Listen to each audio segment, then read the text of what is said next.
Welcome to Clued in Mystery. I'm Sarah. And I'm Brooke, and we both love mystery. Hi, Brooke. Hi, Sarah. We're back for season 6. I know, I can't believe it. We've been doing this for almost 2 years. I know it's really exciting. And to be honest, everyone, I couldn't believe we were on 6. So we're looking forward to 2024 and a lot of fun things, even just in the first part of the year. So make sure you follow us on all the places and so you can stay clued in. So today we are recapping our winter 2023 TBR lists. So before the holiday break, we each shared what we were planning to read. And Brooke, why don't I start? I'll talk about a book that was on my list, but I didn't finish. And that is Opium and Absinthe by Lydia Kang. So this is a historical mystery, and it is set just at the turn of the 20th century, so 1899 in New York. And for whatever reason, I just could not get into this. I think maybe there's a couple of, actually, I think there's a couple of reasons I didn't get into it. One, the main character, and it's in the title, it's in the description, but she becomes addicted to drugs. And I have never enjoyed watching or reading anything that is kind of around drugs. Although I did actually just finish a book in November that was about drug use and managed to get through that. This one, I think, is I just couldn't get into it. And the other reason is that I was also reading another historical fiction set about a decade earlier, and I think I just kept getting the two books mixed up in my head. And maybe a third reason is that I was reading this as an ebook, which I, for whatever reason, have really been struggling with reading ebooks lately, really turning to hard copy books or audiobooks. But I do intend to finish it because I've gotten far enough along that I feel like I'm invested in the mystery and invested enough that I do want to finish it. But yeah, it was just not something I was able to get through over the holidays. Yeah, and we did that whole episode about the fact that sometimes a book just doesn't hit for you for whatever reason. And I loved that conversation because I find that about myself. And sometimes I feel bad because it's a book that someone else has said they really like or whatever reason. And so I enjoyed having that conversation with you and then learning this about you because sometimes that just happens. So the first one I will cover is the Richard Osman book, The Last Devil to Die, which is number 4 in his series. And I did listen to this one. I didn't realize that it was like a Christmas setting, so it ended up being really perfect. It's happening around the holidays for the Thursday Murder Club. I really enjoyed it. I love this series. I really feel like this has kind of become one of my favorite series. I feel like Joyce really comes into her own in this one. I will say that there was a portion of the book because of some of the personal things that are going on in their lives that I feel like the mystery got lost a little bit. And I didn't feel like there was as much sleuthing and detecting going on. But by this time, I'm really loving these characters. So I kind of gave them a buy on that. Um, I loved at the end of the audiobook, there was a interview with Richard Osman that was really great. And I loved that he said that you need to think about if you see a group of elderly people hanging out together, you have to think about how much wisdom and knowledge and like how many experiences that group has had and like, not to like count them out. So I thought that was really sweet. Yeah, I listened to the book. I actually listened to it twice, back to back, which I did with his first book as well, because I enjoyed both of them so much. But I'm with you. I felt like there was so much about the characters that the mystery was a little bit kind of second in this story. So I do hope that if there's another one that they return to more sleuthing. I think the character development is important, but it really overshadowed the mystery, I think. But I have to say that the character development was handled beautifully.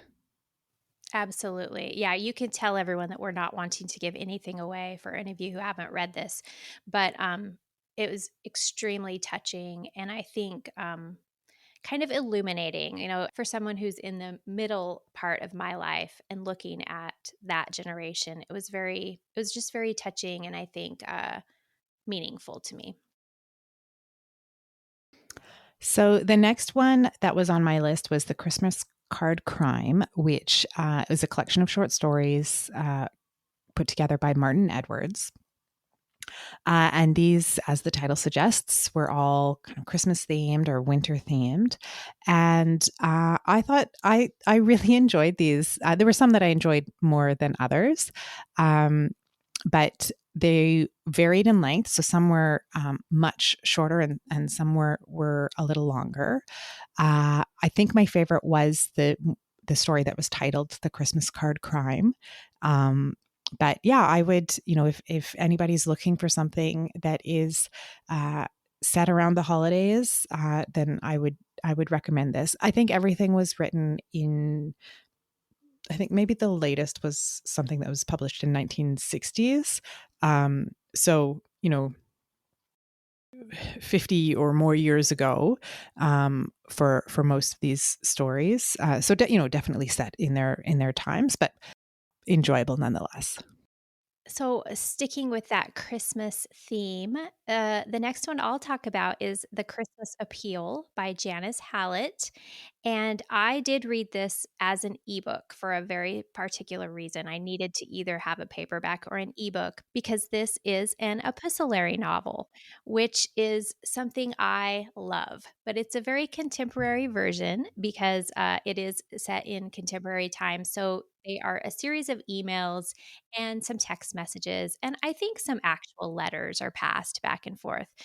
But it's a very unique telling of a mystery, which I really, really loved. And I had heard some comments that if you hadn't read The Appeal, that there's would be some spoilers or you might not be able to follow the story, but I didn't find that at all. I thought it was great, and so even without reading that first one, and this definitely won't be my last. I intend to go back and start this series. Um, I'm so glad that you enjoyed it, Brooke, because I really enjoyed The Appeal, and the Twyford Code is the other book that Janice Hallett has written. And so the Twyford Code doesn't have that same group of characters. It's a totally different book, but both were really good. And so I haven't read the Christmas Appeal. I listened to both the Appeal and the Twyford Code. And when I first started listening to the Appeal, I had to restart it because I was like, I don't understand Mhm. what's going on. And I think I really would have benefited from actually having some written words in front of me. Once I figured out what was going on, it was easy enough to follow. I think we should talk about kind of books that are in this different kind of format. I think that would be a great episode for us to do. Yes, I would love to. And I will say that even though I had the ebook, there was a little bit of warming up to how this was going to go and how you could get into the story. But it's extremely humorous, and the characters are just really funny. And seeing someone's thoughts that way, and the way that you write a text message, back and forth to your husband, for instance, or an email to your best friend, it was really great. So the next on my list is Murder at the Vicarage, which I know was also on your list, Brooke. So it'll be interesting to hear your take on it.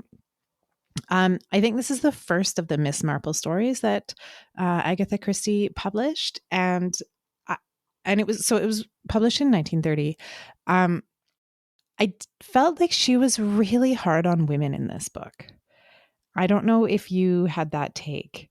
Like the mystery was good. I enjoyed that, but there were several moments where I was like, "Oh, this is definitely almost 100 years ago that this was written." Because yeah, there were some unkind sentiments I felt for women. I don't know if you picked up on that, Brooke. I don't think that I necessarily picked up on that, but I really felt like she was trying to find her way into who Miss Marple was, because in my opinion, Miss Marple wasn't the sleuth at all. I felt like the vicar was the sleuth of this story.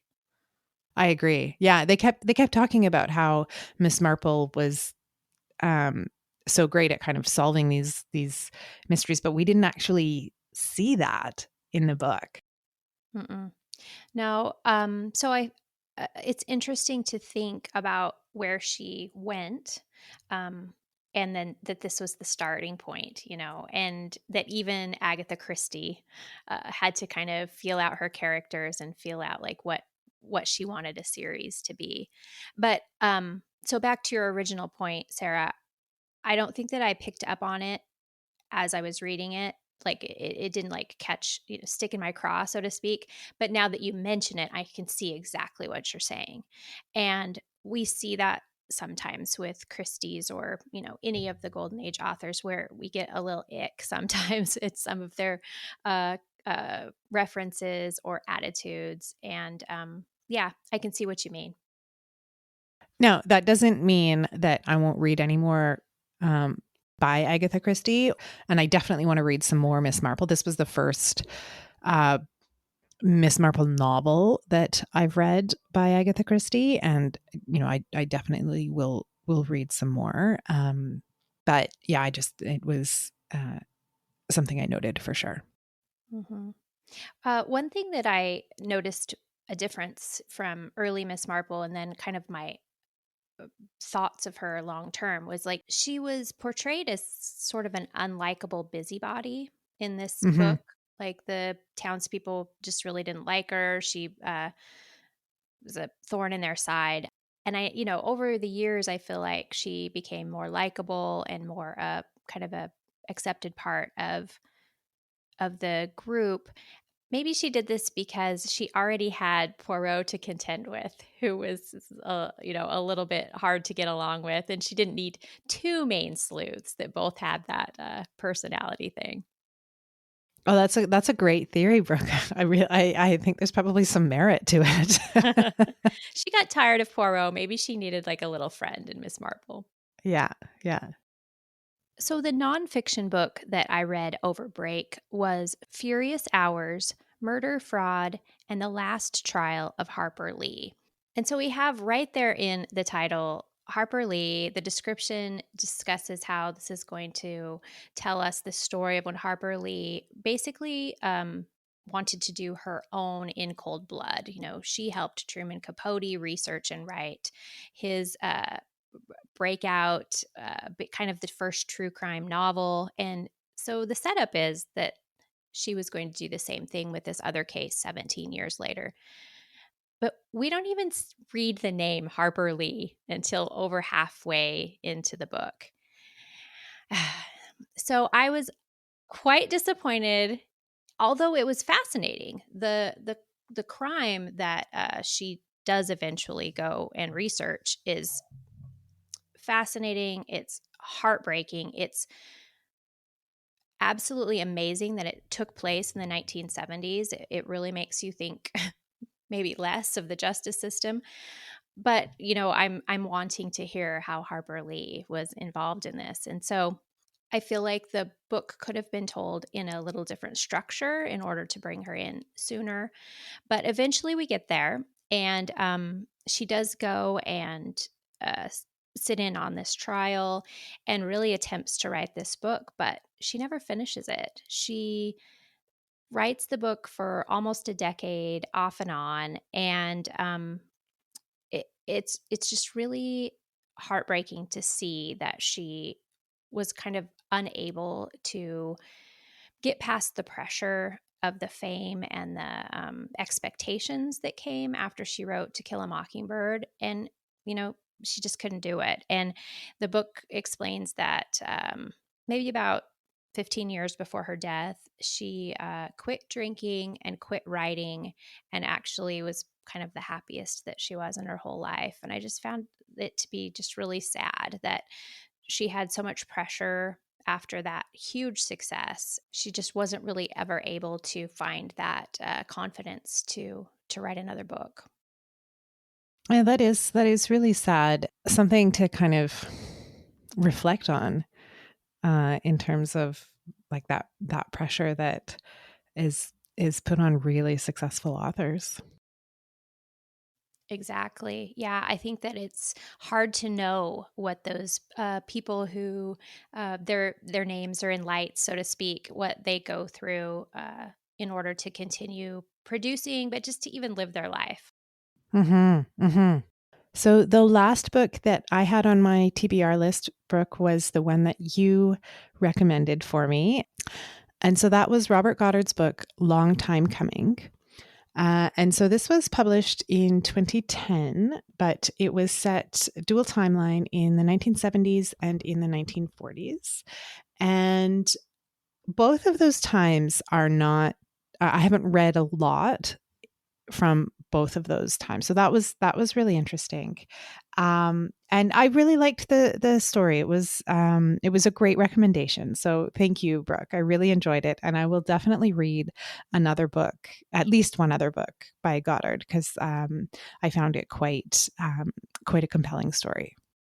That's great. I'm glad you enjoyed it, Sarah. And the last book I have to talk about is also the book that Sarah recommended to me, which was Mother Daughter Murder Night. And I listened to this as an audiobook. And I also really enjoyed it. You know, I love multi-generational women's stories. Sarah knows this. And so it was great for me. It was also a book that was set very much in the outdoors, which I realized as I was listening to it, I don't do a lot of the outdoorsy kind of mysteries. So that was a nice change. Um, and I really enjoyed seeing the relationships grow with these women as they solved the mystery together. So that was really a really nice point to it. I have to say their last name was Rubicon, and I thought, what a wonderful name to give to people who are going to be solving a crime. I thought that was just, it wasn't lost on me. I'm glad you enjoyed it, Brooke. This was the first book by Nina Simon, and I hope that it is the first of a series. I don't know. I haven't looked into whether there's another one coming, but I think there was a setup there that that there could be future books in that series with those three women working together. I would agree. I think that that would be a great series. Well, it sounds like we had some good reading, Brooke. I hope you also found some time to rest over the holidays. I did. We had a wonderful holiday season. And yeah, this was a great group of books. And we also had some great mystery shows that we watched. And it was just a really fun time. How about you, Sarah? We had a great holiday season as well. And I'm really looking forward to 2024.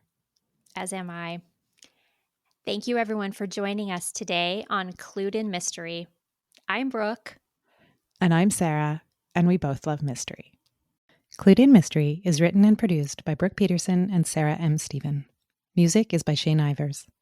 If you liked what you heard, please consider telling a friend, leaving a review, or subscribing with your favorite podcast listening app. Visit our website at cluedinmystery.com to sign up for our newsletter, The Clued In Chronicle, or to join our paid membership, The Clued In Cartel. We're on social media at Clued In Mystery.